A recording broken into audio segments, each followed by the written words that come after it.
All right, my friends, let's talk about what we're learning and practicing in sixth grade math today. First thing I want you to note is please look at these two circles that I've drawn. These are two just examples of different conversion rates between units in the U.S. customary system. We will also touch on the metric system, but for now, commonly used, commonly understood conversion rates. There are 12 inches in 1 foot. We all have a ruler. We know that. And then 3 feet for 1 yard. That's pretty simple.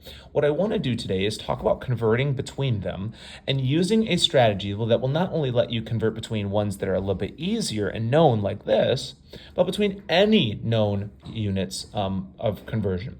So let's go ahead and start. 108 inches is exactly how many feet? In order to tackle a problem like this, here's what you're going to do. The first thing you're going to do is understand what you have.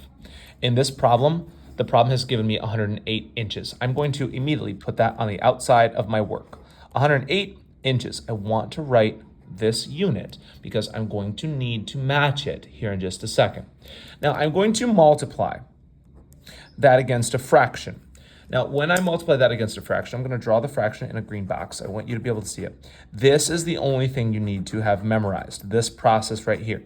You actually don't need to memorize the different unit rates of conversion because I will give you a reference sheet that will remind you exactly how many inches are in a foot, or exactly how many feet are in a mile, or exactly how many pints are in a gallon, for example. What you need to memorize, on the other hand, is not necessarily these. It is what goes in this green box.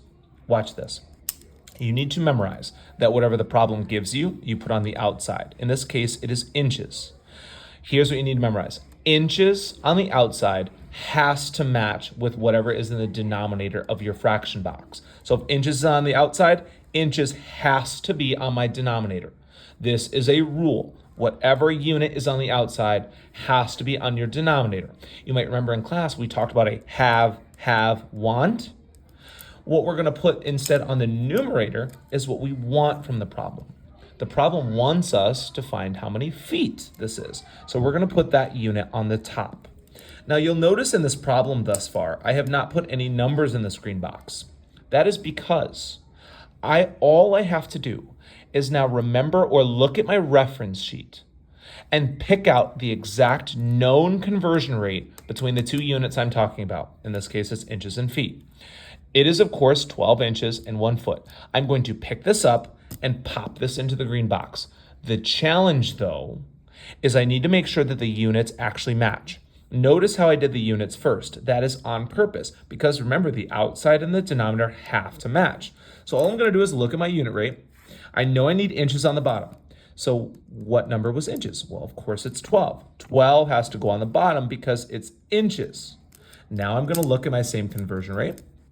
Where's the feet? It's 1 foot. I need to put 1 next to the feet. Now, I've got this problem completely set up perfectly, and I can just multiply across. In order to multiply across, I have a whole number and a fraction. I need to make this whole number look like a fraction. In order to do that, I can simply put it over 1. Now I have 108 over 1 times 1 over 12.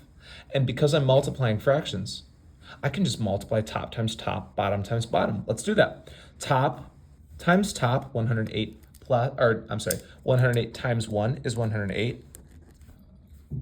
Bottom times bottom, 1 times 12 is 12.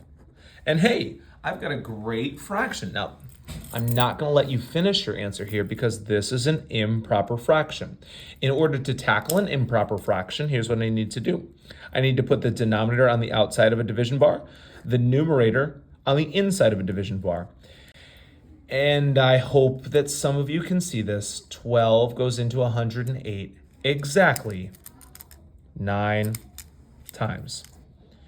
9 times 12 is 108. If I subtract, I get 0. My answer is exactly 9 feet. If you set up this conversion box, you are going to get the correct answer, no matter if we're going from big unit to small or small unit to big. Thank you so much.